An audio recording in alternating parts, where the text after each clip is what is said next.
Dear colleagues, excellencies, before we conclude this session of the general debate, I would like to tell you that one delegation has requested to exercise the right of reply. I would like to remind members that statements made in exercise of the right of reply are limited to 10 minutes for the first intervention and 5 minutes for the second intervention, and that delegations must take the floor from their seats. I now give the floor to the representative of India.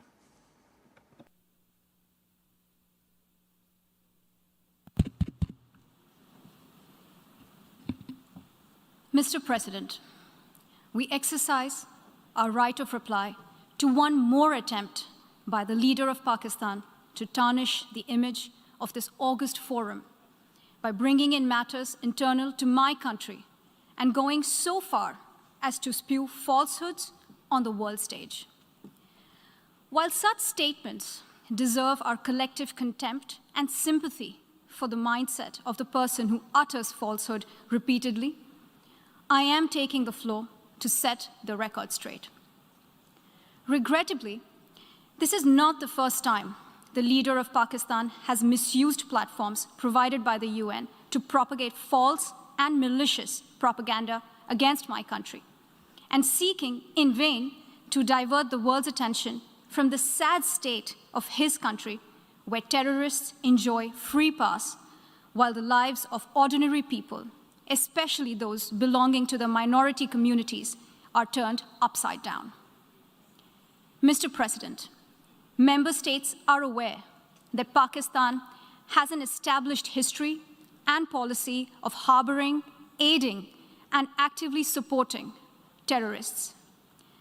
This is a country which has been globally recognized as one openly supporting, training, financing, and arming terrorists as a matter of state policy. It holds the ignoble record of hosting the largest number of terrorists proscribed by the UN Security Council. Mr. President, we marked the solemn occasion of the 20th anniversary of the 9/11 terror attacks just a few days back. The world has not forgotten that the mastermind behind that dastardly event, Osama bin Laden, got shelter in Pakistan. Pakistan leadership continues to glorify him as a martyr. Regrettably, even today, we heard the leader of Pakistan trying to justify acts of terror. Such defense of terrorism is unacceptable in the modern world.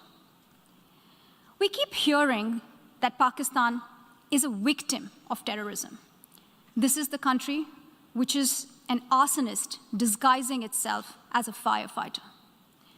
Pakistan nurtures terrorists in their backyard in the hope that they will only harm their neighbors. Our region, in fact, the entire world, has suffered because of their policies. On the other hand, they are trying to cover up sectarian violence in their country as acts of terror.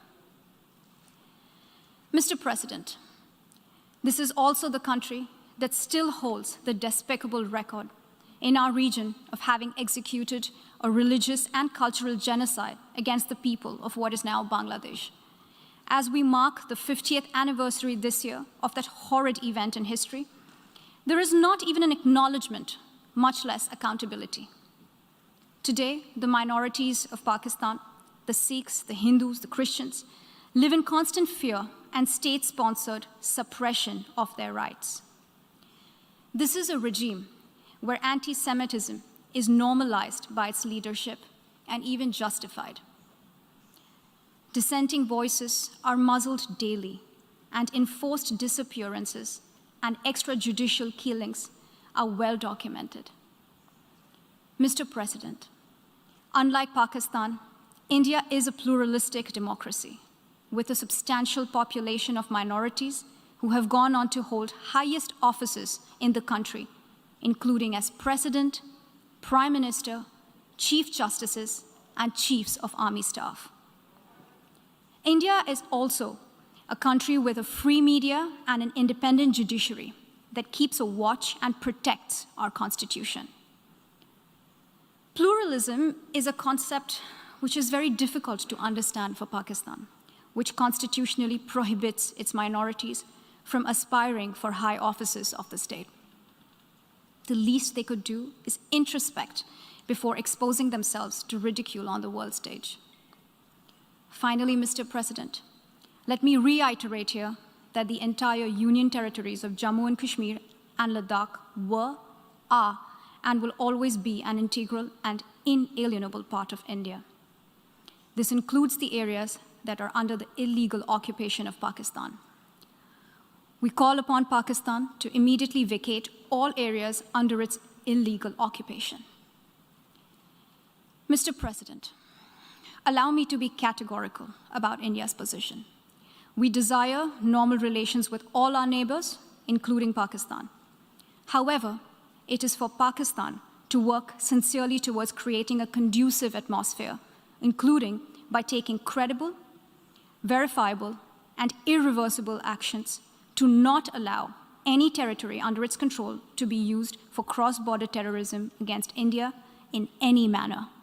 I thank you, Mr. President. I thank the distinguished representative of India, and I now give the floor for 10 minutes to the distinguished representative of Pakistan.